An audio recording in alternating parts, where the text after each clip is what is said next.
भारतीय रेल को मिली संजीवनी। आज भारतीय रेलवे के लिए 2,62,000 करोड़ रुपए का रिकॉर्ड बजट आवंटन किया गया है। वहीं अगर 2014 की बात करें तो यह बजट मात्र 35,000 करोड़ रुपए हुआ करता था। भारतीय रेल ने सुरक्षा को प्राथमिकता दी है और इसी के चलते बजट को बढ़ाया गया है। कुल मिलाकर भारतीय रेल ने सुरक्षा को मुख्य प्राथमिकता दी है और आवंटित बजट में से भारतीय रेल ने सुरक्षा संबंधित खर्चों पर से 1,08,000 करोड़ रुपए का बजट आवंटित किया है। यदि पिछले 10 वर्षों का बजट देखें तो बीते वर्षों में कुल 20,000 किलोमीटर रेल पटरी का विद्युतीकरण हुआ है, लेकिन अब वर्तमान में इस बजट में 40,000 यानी दुगना कर दिया गया है विद्युतीकरण का बजट। भारतीय रेल ने इस वर्ष 2,500 जनरल कोच के निर्माण का ऑर्डर भी दिया है। भारतीय रेल ने रोजगार को भी प्रमुखता दी है। यदि रोजगार की बात करें तो बीते 10 वर्षों में मात्र 4 लाख नौकरियां ही दी गई, लेकिन अब वर्तमान में 5 लाख नौकरियां देने की तैयारी है। इसी तरह यदि नई ट्रेनों की बात करें तो कश्मीर कनेक्टिविटी,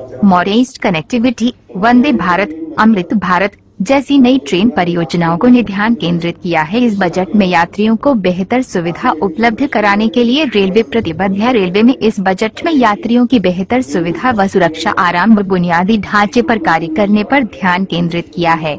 मुरादाबाद से अपने सहयोगी सुमित राणा और आकाश निषाद के साथ श्रीपाल सिंह राणा की रिपोर्ट।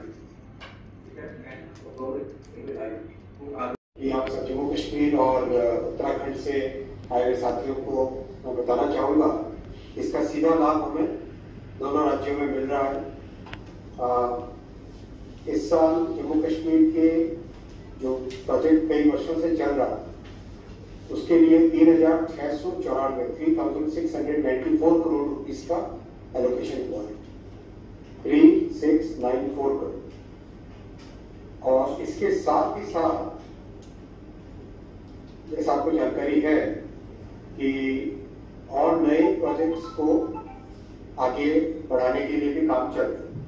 डीपीआर बनाने का काम और विशेषकर बारामूला से और आगे पूरी तक ले जाना, फिर दो और लाइनें हैं वहां पे, प्लस 4 जो टर्मिनल बनाने अपने बड़गांव से लेके बारामूला तक जो सेक्शन है इसमें 4 जगह टर्मिनल्स बनाने थे, उस सब का काम चल रहा है। और 4 स्टेशन का भी काम चल रहा है, बड़गांव का स्टेशन, जम्मू तवी का स्टेशन, श्री माता वैष्णो देवी कटरा का स्टेशन और उधमपुर का स्टेशन, चारों जगह काम बहुत अच्छा तेजी से चल रहा है। ये प्रोजेक्ट अब करीब कंप्लीशन की स्टेज में आ गया है। केवल एक 17 किलोमीटर का जो सेक्शन है T1 टनल यानी कटरा से रियासी के बीच में जो टनल है वो काम अभी तेजी से चल ही रहा है। बाकी चनाब का ब्रिज आगे का कंप्लीट संगलदान तक तो खुल ही चुका था, संगलदान से रियासी तक का कंप्लीट होके उसका कमिश्नर रेलवे सेफ्टी का सर्टिफिकेट भी आ गया है। तो जम्मू कश्मीर में ओवरऑल जो वर्षों से बड़ी एक ड्रीम थी वो प्रोजेक्ट अब साकार हुआ है और जल्दी ही इस प्रोजेक्ट को इनॉग्रेशन के लिए माननीय प्रधानमंत्री जी श्री नरेंद्र मोदी जी का समय लेंगे और इस प्रोजेक्ट को आगे बढ़ाएंगे। वैसा ही उत्तराखंड में भी इस बार बहुत अच्छा एलोकेशन हुआ है। उत्तराखंड के लिए 2024-25 के बजट में 5,131 करोड़ रुपए का आवंटन है। 5,131 करोड़ का आवंटन है। और जो बहुत ही हमारे लिए महत्वपूर्ण प्रोजेक्ट है कर्णप्रयाग का, इस प्रोजेक्ट में 213 किलोमीटर की टनल है, 213 किलोमीटर की टनल है। 171 किलोमीटर 171 किलोमीटर कंप्लीट हो गई है और बाकी का काम भी बहुत तेजी से चल रहा है। और अच्छी शायद आपको ये जानकारी ना हो, मैं देना चाहूंगा कि 2 जो टनल बोरिंग मशीन इसके अंदर लगी हुई है, यानी टनल बनाने वाली जो मशीन होती है जो कि पूरा पहाड़ के नीचे जाती है अंदर और अंदर चलती रहती है जब टनल को खोदते हुए। इन टीबीएम्स का नाम है शिव और शक्ति। एक टीबीएम का नाम शिव है, एक टीबीएम का नाम है शक्ति। टनल बोरिंग मशीन, ये दोनों शिव और शक्ति नाम की टनल बोरिंग मशीन चल रही है। काम बहुत तेजी से चल रहा है। 2026 के मिड में काम भी कंप्लीट होगा और ये अपने आप में एक रिकॉर्ड होगा इतने कम समय में इतना बड़ा और इतना मुश्किल काम, क्योंकि आप सब जानते हैं हिमालय में हिमालय पर्वत यंग पर्वत है और हिमालय पर्वत के अंदर कोई भी टनलिंग का काम करें तो उसमें अलग तरह के चैलेंजेस होते हैं। जो ओल्ड हिल्स होते हैं, ओल्ड माउंटेन्स होते हैं, वो बड़े हमेशा पत्थर कड़ा मजबूत पत्थर डेवलप हो जाता है, ग्रेनाइट का पत्थर हो या बेसॉल्ट का पत्थर हो, वो पत्थर डेवलप हो जाता है। हिमालय यंग माउंटेन है तो वहां पे अंदर पत्थर नहीं होता, ज्यादातर जगह मिट्टी है, तो वो मिट्टी धंसने का आवश्यक रहता है। इसलिए आप चाहते हैं कि उत्तराखंड हो, हिमाचल हो, नॉर्थ ईस्ट हो, जम्मू कश्मीर हो, सिक्किम हो, उस सब के लिए अपन ने एक नई टेक्नोलॉजी डेवलप, तो अपने इस हिमालयन टनलिंग मेथड के डेवलपमेंट से अच्छा इसका प्रभाव पड़ा है। मैं यहाँ पर रुकता हूँ कुछ प्रश्न लेके, और बाकी इसके अलावा हमारे GM साहब और DRM साहब सब जगह उपस्थित है, वो भी इंडिविजुअल प्रोजेक्ट्स के बारे में और भी डिटेल जानकारी अपने साथी मीडिया के बंधुओं को देंगे। कुछ प्रश्न से इसके DPR बन रहे हैं, जैसे जैसे DPR बनेंगे मैं रिक्वेस्ट भी करूंगा GM साहब को, DRM साहब को भी, वो भी आपके साथ सभी साथी पत्रकारों के साथ शेयर करते हैं प्रोग्रेस, समय समय पर इसको शेयर करते हैं। और हाँ सर, मैं किरण शर्मा देहरादून से। अभी हमने देखा सर पिछले कुछ महीनों बाद लगातार लोगों में एक भ्रम है या भय है कि अगर ये जो ऋषिकेश और कर्णप्रयाग का जो प्रोजेक्ट है अगर वो सफल हो भी जाता है तो भविष्य में कुछ ऐसी घटना ना हो, क्योंकि अधिकतर जो हिस्सा है रेल का वो टनल से होता हुआ जाएगा सर।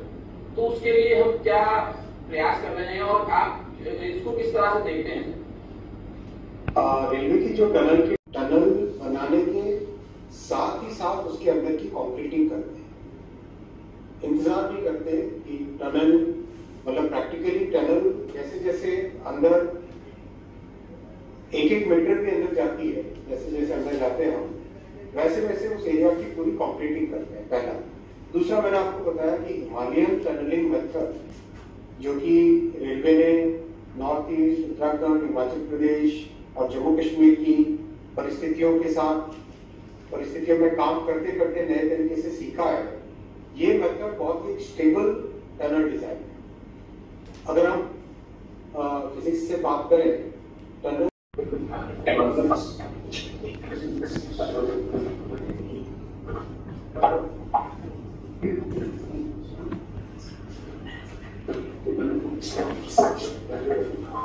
मॉडर्नाइजेशन के जो काम कर रहे हैं उसके लिए जो स्टेट वाइज एलोकेशन है वो आपको मैं बताना चाहूंगा। हरियाणा के लिए रिकॉर्ड एलोकेशन हुआ है 3,383 करोड़ का, 3,383 यानी 3,383 करोड़ का, 3,383 करोड़ का। आप इसको कंपेयर अगर करें जो यूपीए के समय एवरेज एलोकेशन 315 करोड़ रुपए का होता था, मात्र 315 करोड़ का, यानी यूपीए के समय से 11 गुने ज्यादा, 11 टाइम्स ज्यादा, यूपीए के समय से 11 टाइम्स ज्यादा, 11 गुने ज्यादा एलोकेशन मोदी जी ने 2024-25 के इस बजट में हरियाणा के लिए दिया है। हरियाणा में काम भी बहुत अच्छा तेजी से चल रहा है। रेगुलर एक नॉर्मल ट्रेनिंग हो, दूसरी डीप ट्रेनिंग हो, तो एक रेगुलर समय पे डीप ट्रेनिंग की व्यवस्था की गई। और अभी हाल ही में IRCTC ने एक AI सिस्टम भी लगाया है।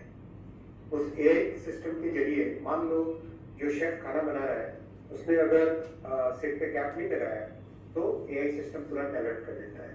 अगर वहां पे कोई भी छोटी से छोटी प्रॉब्लम भी दिखाई देती है, उसमें करीब करीब हर ग्रेड में साउथ इंडियन कुजीन मिलता है, वेस्ट में अलग मिलता है, ईस्ट में मिलने लगा, तो एक नई पद्धति से चाहिए और खाने की कंप्लेंट्स पहले की तुलना में काफी कम हुई, लेकिन खाने में हमेशा और भी मेहनत करते रहना पड़ता है। सर, जैसा कि रेल बजट पास हो चुका है, इस बार क्या कुछ विशेष है रेल बजट में मुरादाबाद के लिए, LRF के लिए? अभी जो रेलवे का है ओवरऑल बजट बताया गया है, जिसमें लगभग जो रेलवे ने के लिए 2,62,000 करोड़ का अलॉटमेंट किया गया है, जिसमें से लगभग 1,08,000 करोड़ सेफ्टी वर्क्स पे कंज्यूम किए जाएंगे।